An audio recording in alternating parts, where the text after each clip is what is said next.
Gynaec હોસ્પિટલના video hack કેસમાં ખુલાસા cyber ક્રાઇમે વધુ 3 આરોપીઓને દબોચ્યા છે। 2 હેકર સહિત 3 આરોપીની ધરપકડ, મહારાષ્ટ્રમાંથી 2 અને ગુજરાતમાંથી 1ની ધરપકડ કરાઈ। સાયબર ક્રાઇમે આરોપીઓ સાથે જોડાયેલા અન્ય આરોપીઓની શોધખોળ શરૂ કરી છે। રાજકોટની પાયલ મેટર્નિટી હોસ્પિટલમાં સારવાર માટે આવતી સગર્ભાઓ તથા અન્ય મહિલા દર્દીઓના સીસીટીવી હેક કરી વાયરલ કરાયા હતા। સમગ્ર મામલે સાયબર ક્રાઇમની તપાસ કરી રહી છે। અગાઉ આ મામલે પ્રજ્વલ તેલી, ચંદ્રપ્રકાશ ફૂલચંદ અને પ્રજપાથીની ધરપકડ કરાઈ હતી। સંવાદદાતા ઋત્વિજ જોડાઈ ગયા છે વધુ જાણકારી સાથે। ઋત્વિજ, એક બાદ એક ખુલાસા થઈ રહ્યા છે આ પાયલ હોસ્પિટલ સીસીટીવી હેક કેસમાં, શું વધુ વિગતો? દીપા, વાત કરીએ તો જે પ્રકારે અમદાવાદ સાયબર ક્રાઇમ દ્વારા શરૂઆતમાં 3 આરોપીઓની ધરપકડ કરવામાં આવી હતી, એ ત્રણેય આરોપીઓના રિમાન્ડ મેળવીને હાલ તેઓની પૂછપરછ કરવામાં આવી રહી છે। કારણ કે અલગ અલગ ટેલિગ્રામ આઈડી પણ મળી આવ્યા હતા, ઉપરાંત 2 આઈપી લોગ મળી આવ્યા હતા। બંને આઈપી લોગ છે તે વિદેશના હોવાનું જાણવા મળી રહ્યું હતું અને અમદાવાદ સાયબર ક્રાઇમ દ્વારા આરોપીઓની પૂછપરછ ઉપરાંત ટેકનિકલી રીતે તપાસ કરવામાં આવી રહી હતી અને તપાસ દરમિયાન અન્ય 3 વ્યક્તિઓના નામ સામે આવ્યા હતા। તે 3 વ્યક્તિઓની સાયબર ક્રાઇમ દ્વારા ધરપકડ કરવામાં આવી છે, જેમાંથી 2 વ્યક્તિ છે તે મહારાષ્ટ્રના અને 1 છે તે સુરતનો હોવાનું જાણવા મળી રહ્યું છે અને જે હેકર્સની ભૂમિકામાં હતા અને હાલમાં સાયબર ક્રાઇમ દ્વારા આ ત્રણેય જે વધુ 3 આરોપીઓ પકડાયા છે તેઓની પણ પૂછપરછ કરવામાં આવી રહી છે કે આખા સમગ્ર મામલાની અંદર તેઓની શું ભૂમિકા હતી, કેવી રીતે આ જે સીસીટીવી હેક કરતા હતા, કોને કોને આપતા હતા, અન્ય જે 3 અગાઉ પકડાયા હતા તે આરોપીઓના સંપર્કમાં કેવી રીતે આવ્યા હતા, આ તમામ બાબતોની તપાસ છે તે હાલ અમદાવાદ સાયબર ક્રાઇમ દ્વારા શરૂ કરવામાં આવી છે। આભાર ઋત્વિજ જાણકારી આપવા માટે।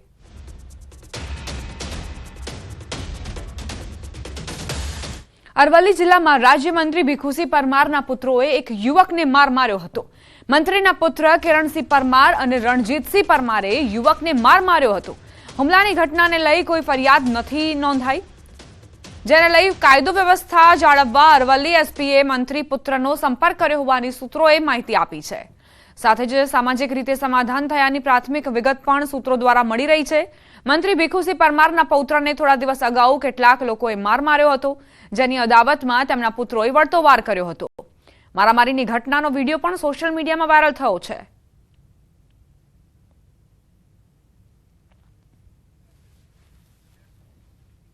પાણી પ્રદૂષણ કૌભાંડનો પર્દાફાશ, કેમિકલયુક્ત પાણી દરિયામાં ઠાલવતી કંપની આણંદના ખંભાતના દરિયાકાંઠાની ઘટના સામે આવી છે। પ્રદૂષણ વિભાગની તપાસમાં ચોંકાવનારો ખુલાસો, સોખડા જીઆઈડીસીની 2 કંપની દ્વારા કેમિકલયુક્ત પાણી છોડાતું। જતવિન ઇન્ડસ્ટ્રીઝ અને દત્ત કેમટેક કંપનીમાં સર્ચ ઓપરેશન હાથ ધરાયું હતું, જેમાં ચોંકાવનારી વિગતો ખુલી। આ બંને કંપનીઓ તેમના કેમિકલ વેસ્ટેજ, પ્રદૂષિત પાણી અને વેસ્ટેડ એસિડના નિકાલ માટે જમીનમાં 10 ફૂટથી પણ ઊંડા ખાડા ખોદી 500 મીટર સુધીની પાઇપલાઇનથી ગંદા પાણીનો નિકાલ બારોબાર ખંભાતના દરિયામાં ઠાલવતી હોવાનું સામે આવ્યું છે। હાલ તો પ્રદૂષણ વિભાગે આગળની કાર્યવાહી શરૂ કરી છે।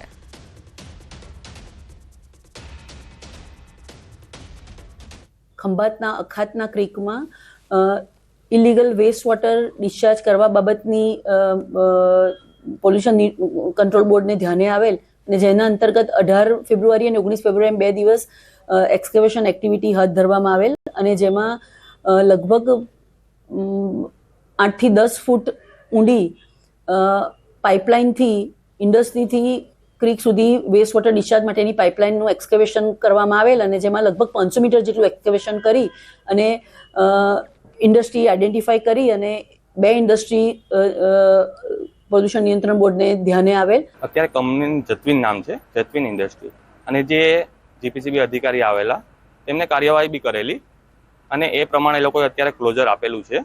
તો 2 દિવસમાં અમે કંપની બંધ કરશું, પરંતુ જે વાત થઈ રહી છે કે ખાડીમાં પાણી નાખવું જે કોઈ વસ્તુ છે એ વસ્તુ અત્યારે શું કહેવાય કે કોઈ પ્રૂફ નથી, છતાં બી અત્યારે જીપીસીબીની કાર્યવાહી ચાલે છે અને અમે એનો જવાબ આપીશું ત્યારે તમને એની શું કહેવાય કે માહિતી મળી રહે। આણંદ જિલ્લાનો ખંભાતનો દરિયા કિનારો ખૂબ વિશાળ દરિયા કિનારો, ખંભાતનો દરિયા કિનારો આજે ભાલ વિસ્તાર જે છે, વડુચી માતાનું મંદિર સોખડા થઈને છેક વડગામ સુધી પ્રસરેલો છે। તાજેતરમાં જ આણંદ જિલ્લાના પોલ્યુશન વિભાગે અહીંયા સોખડા જીઆઈડીસીમાં આવેલી 2 કંપનીઓ જતવિન ઇન્ડસ્ટ્રીઝ અને દત્ત કેમટેક, આ બંને કંપનીઓએ ઊંડા ખાડા ખોદી જમીનમાં 10 ફૂટ જેટલા ઊંડા અને એમનો જે કેમિકલ વેસ્ટેજ છે, કેમિકલ જે પાણી છે વેસ્ટેડ એસિડ છે એને દરિયામાં આખું ઠાલવવાનું કૌભાંડ આચર્યું હતું. એ નેટવર્ક ઊભું કર્યું હતું અને જેણે આણંદ જિલ્લા પોલ્યુશન અધિકારીએ ઝડપી પડ્યું છે. ચોક્કસ હું દ્રશ્યમાં બતાવવા માંગીશ કે ખૂબ ઊંડા ખાડા અહીંયા ખોદવામાં આવ્યા હતા અને આ નેટવર્ક આખું બહુ પદ્ધતિસરનું હતું. જમીનમાં 10-15 ફૂટ ઊંડા ખાડા ખોદી અને એ જે પાણી છે એ ખંભાતના દરિયાની ખાડીમાં ઠાલવવાનું આખું એક નેટવર્ક ઊભું કર્યું હતું. આ બંને કંપનીઓ કર્યું હતું, જતવિન ઇન્ડસ્ટ્રીઝ અને સાથે સાથે કહેવાય કે દત્ત કેમટેક પ્રાઇવેટ લિમિટેડ. ચોક્કસ આણંદ જિલ્લા પોલ્યુશન અધિકારી છે, એણે આ એક આખો રિપોર્ટ, એક આખો અહેવાલ તૈયાર કર્યો છે અને સમગ્ર અહેવાલ દસ્તાવેજી પુરાવા સાથે ગુજરાત સરકારના પોલ્યુશન વિભાગને સુપરત કરશે અને ત્યારબાદ તમામ કાયદેસરની કાર્યવાહી હાથ ધરવામાં આવશે. જનક જાગીરદાર, ન્યૂઝ 18 ગુજરાતી, ખંભાત. તંત્રની બેદરકારીનો વધુ એક જાગતો પુરાવો જોવા મળ્યો. પોરબંદરમાં પાલિકાનું શોપિંગ સેન્ટર ખંડેર બન્યું. લોકાર્પણ પહેલા 3 વખત ખંડેર હાલતમાં ફેરવાયું. માર્કેટ બન્યાના 10 વર્ષ બાદ પણ ખંડેર હાલતમાં છે. 87 લાખના ખર્ચે શોપિંગ સેન્ટર તૈયાર થયું હતું. સ્થાનિકો સહિત કોંગ્રેસે ગંભીર આરોપ લગાવ્યા છે. પેરેડાઇઝ સિનેમા નજીક આ શોપિંગ સેન્ટર બનાવવામાં આવ્યું છે. એટલું જ નહીં, લોકો તો એવા પણ આરોપ લગાવી રહ્યા છે કે પાલિકાની પહેલાથી ઢીલી નીતિ હતી, કેમ કે આ શોપિંગ સેન્ટર બનાવવા માટે 4 વર્ષનો સમય લાગ્યો હતો. એવો પણ આરોપ છે કે સ્થાનિક નાના વેપારીઓને દૂર ખસેડી આ શોપિંગ સેન્ટર બનાવવામાં આવ્યું હતું, પરંતુ આજે પણ લોકોના નાણાંનો વેડફાટ થઈ રહ્યો છે. હવે સૌથી મોટી વાત એ છે કે પાલિકા કમિશનર તો કહી રહ્યા છે કે અગાઉ હરાજી કરાવવામાં આવી હતી, પરંતુ તેની પ્રાઇસ વધારે હોવાથી વેચાણ નથી થયું. હવે સવાલ એ થાય છે કે આવી રીતે શું 1-2 નહીં 10 વર્ષ વીતી ગયા છતાં કેમ કોઈ નિરાકરણ ન આવ્યું? હવે નવું બનેલું આ શોપિંગ સેન્ટર ખંડેર થતા તેની મરામત માટે પણ ફરી નાણાંનો વેડફાટ થશે. તો આખરે કોને જવાબદાર ઠેરવવા? આવા અનેક સવાલો ઉઠી રહ્યા છે, પરંતુ તેના જવાબ હજુ સુધી નથી મળ્યા. અને એ સાર્વજનિક પ્લોટ હતો, એમાં નગરપાલિકાએ નક્કી કર્યું જે તે સમયે જે લોકોએ. હવે એ બનાવી અને 80 લાખ રૂપિયાના ખર્ચે એ બન્યું હતું. એ પછી કાંઈ થયું ને એટલે 2-3 વર્ષ ગયા એટલે વળી ફરી પાછા 20 લાખનો ખર્ચો કરીને રિનોવેશન કર્યું. મારું કહેવાનું એમ છે કે આ દુકાનો બનાવી છે ને આજ લગભગ 8 થી 10 વર્ષ થઈ ગયા. કરોડો રૂપિયાનો છે, આજની કિંમતે જોઈએ તો 12 થી 15 કરોડ રૂપિયા એ રોકાણ કર્યું છે. એ પૈસા કે ના કોઈ પ્રમુખ કે કાઉન્સિલરના ખિસ્સામાંથી નથી ગયા, એ ભ્રષ્ટાચાર કરવા માટે કરીને ઊભું કર્યું હતું. આટલું ઇન્વેસ્ટમેન્ટ કરીને બંધાવેલું બાંધકામ રેકડીઓવાળાને અને જે નાનો વર્ગ ધંધો કરે છે એને અન્ય જગ્યાએ ખસેડી અને એના રોજગાર ઉપર પાટું વર્તમાન શાસકો અને મહાનગરપાલિકાના અધિકારીઓ જેમ તેમ અત્યારે લોકોને પોતાની જગ્યા ઉપર ધંધો કરવાથી દૂર કરે છે. આ જગ્યા છે એ કેટલા સમયથી પડી છે. અંદાજે 60 જેટલી દુકાનો બનાવવામાં આવેલી છે. આ દુકાનો ભાડેથી આપવા માટે અગાઉ હરાજીથી 3 વખત અગાઉ પ્રયત્નો કરવામાં આવેલા છે, પરંતુ જે તે સમયે અરજદારોને એની કિંમત વધારે જણાઈ હશે. એનું અનુસંધાને સરકારશ્રીમાં દરખાસ્ત કરી અને એની જે ભાડાની રકમ છે એમાં પણ ઘટાડો કરવા માટેની મંજૂરી મેળવેલી છે અને એ આધારે હવે નવેસરથી આ દુકાનો ભાડેથી આપવા માટે હરાજીની પ્રક્રિયા હાથ ધરવાની પ્રક્રિયા આપણે સૂચના આપેલી છે. ઝડપથી કાર્યવાહી કરવામાં આવે. રાજકોટ સમૂહ લગ્નમાં છેતરપિંડીના બનાવ બાદ રીલ્સ વાયરલ થઈ છે. નવદંપતીએ રીલ બનાવી વાયરલ કરી. આયોજક પૈસા લઈને ભાગી જતા વર અને કન્યા એક્ટિવામાં જાન લઈને જઈ રહ્યા છે. વર અને કન્યા એક્ટિવા લઈને આયોજકને શોધવા નીકળ્યા છે કે જાન લઈને નીકળ્યા છે, તેવા રમૂજી સવાલો ઉઠ્યા છે.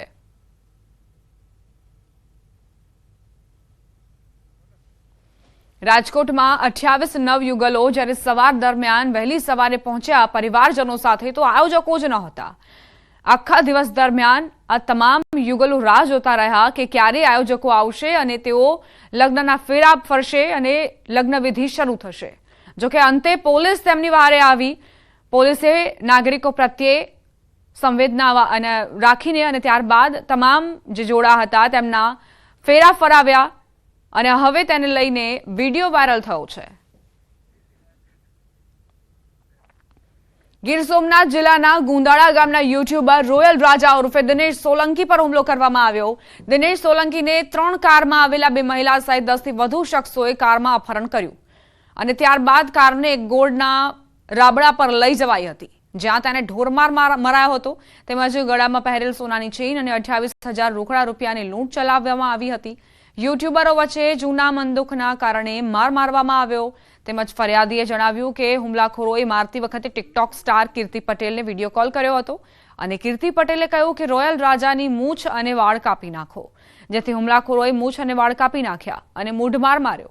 હાલ ફરિયાદી હોસ્પિટલમાં સારવાર હેઠળ છે. પોલીસે ફરિયાદ નોંધી આગળની તપાસ શરૂ કરી છે. થોડા બોલાચાલી કરીને સીધી મને ગાડીમાં બેહાડી દીધો ને પછી ગાડીમાં નાખીને મને અહીંયા સીધા રાબડે લઈને આવ્યો. એ લોકો ગાડીમાં 4 જણા હતા, આગળની ગાડીમાં કેટલા બેઠા હતા એ બી મને ખ્યાલ નથી. આગળ ને પાછળ બે ગાડી હતી, પણ ત્યાં જે મારતા હતા અહીંયા 13 જણા હતા ને 2 બાઈઓ હતી. સોશિયલ મીડિયામાં મેં એક ખજૂરભાઈ પક્ષમાં એક માજીનો ખુલાસો કરેલો હતો, તો કીર્તિની વાંધો એવો છે તે એના કારણે આ બધી થયું. માથાના ભાગમાં માર્યું છે, મારા કપડાં કાઢીને મને માર્યું. સિદ્ધરાજ કરીને સિંહ જે કોલ કર્યો હતો કીર્તિ પટેલને, કીર્તિ પટેલ છે ને એમ કીધું કે આની મૂછે હારી નથી લાગતી અને વાળે હારા નથી લાગતા, એ કે કાપી નાખવાની. પછી કાતર લઈને મારી મૂછ કાપ નાખી ને વાળ કાપ નાખી. કીર્તિ પટેલ ટિકટોક સ્ટાર છે, બધી એ છે કીર્તિ પટેલ. ગળા પર નાખૂનના નિશાન ટીકા પાટુથી મારેલા છે. ઈજાઓ ગળા પર છે અને જમણા સાઈડના પગ પર છે. લોક કલાકાર દેવાયત ખવડની કાર પર હુમલાનો આરોપ. ખવડ અને ડાયરા આયોજકની ઓડિયો ક્લિપ વાયરલ થઈ. 2 ઓડિયો ક્લિપ વાયરલ થઈ. પહેલી ક્લિપમાં ડાયરાની તારીખ અંગે ઉલ્લેખ, બીજી ક્લિપમાં કાર પર હુમલો થયાની ચર્ચા. 21મીએ બનાસકાંઠામાં કાર્યક્રમ હોવાનો ઉલ્લેખ છે, તો 20મીએ ડાયરો યોજાવાની વાતચીત કરી હતી. લોક સાહિત્યકાર દેવાયત ખવડ ફરી ચર્ચામાં આવ્યા છે. અમદાવાદના સાણંદ નજીક મોડી રાત્રે તેમના ડ્રાઈવર પર હુમલો કરીને કાર જપ્ત કરવાની ઘટના બની હોવાના આરોપ છે. તેમણે એક જ દિવસે 2 ડાયરાના કાર્યક્રમ બુક કર્યા હતા. દેવાયત ખવડે સનાથલ અને આણંદ સોજિત્રા ખાતે એમ એક જ દિવસે 2 ડાયરાના કાર્યક્રમ રાખ્યા હોવાની વાત સામે આવી હતી. એક ડાયરામાં દેવાયત ખવડ ન પહોંચતા તેમના ડ્રાઈવર પાસેથી કારની ચાવી લઈ લીધી અને તેના પર હુમલો કરીને કાર જપ્ત કરી લીધી હોવાનો ખવડનો આક્ષેપ છે. ખવડે જણાવ્યું કે 2 ડાયરા હતા. સનાથલ ડાયરામાં પબ્લિક નહોતી, તેથી હું અન્ય ડાયરામાં ગયો હતો. આ ઘટના અંગે બાદમાં ચાંગોદર પોલીસમાં અરજી કરવામાં આવી હતી.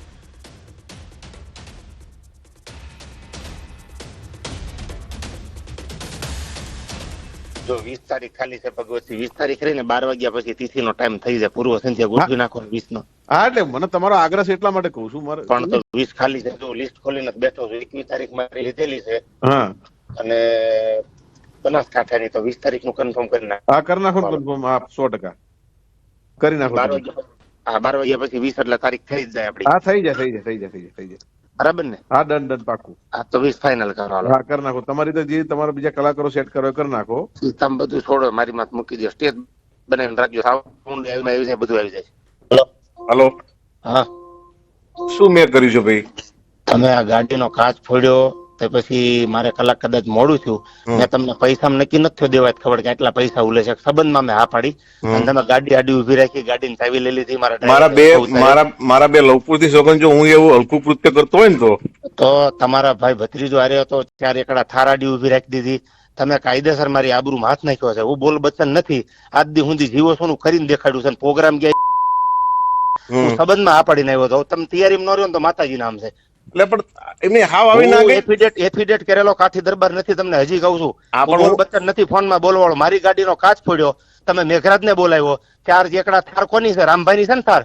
થાર નહીં, 3 ધુવરાજ. હા, 3 એકડા થાર ધુવરાજ લઈ ગાડી ઉભી રાખીને ગાડીને કાચ ફોડ્યો. આબરૂ કોની કાઢી તમે અત્યારે? અરે ભાઈ, તમે કોઈની સોગન જો કાચ તોડ્યો તેની ભગવતસિંહ કાચ ફોડી નાખ્યો, ગાડી મારી લઈ લીધી. અહીંથી ટોલ નાકેથી ગાડી પાછી લઈ ગયા. તમે દેવાત ખબર ની ગાડીને ઉપાડીને લઈ ગયા.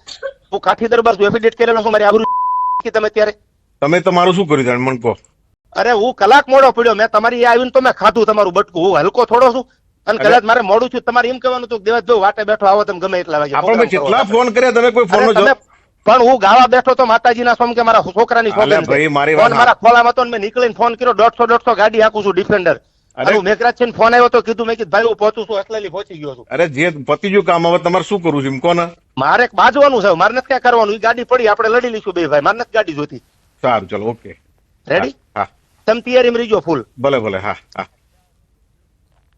તો દેવાયત ખવડ અને જે આયોજક હતા તેમની વચ્ચેની આ વાતચીત ઓડિયો ક્લિપ જે અત્યારે વાયરલ થઈ છે. દેવાયત ખવડ આરોપ મૂકી રહ્યા છે આયોજક પર કે મને મોડું થયું, હું ડાયરામાં ગાવા માટે બેઠો હતો, મારા હાથમાં જ મોબાઈલ હતો, પરંતુ જ્યારે કલાકાર ડાયરામાં હોય તે દરમિયાન કેવી રીતે ફોન ઉપાડી શકે? સામે આયોજકે કહ્યું કે મેં કોઈ જ ગાડી પર હુમલો નથી કર્યો. તે માનવા જ તૈયાર નથી કે તેણે કાચ તોડ્યા છે અને ગાડી ઝડપી લીધી છે.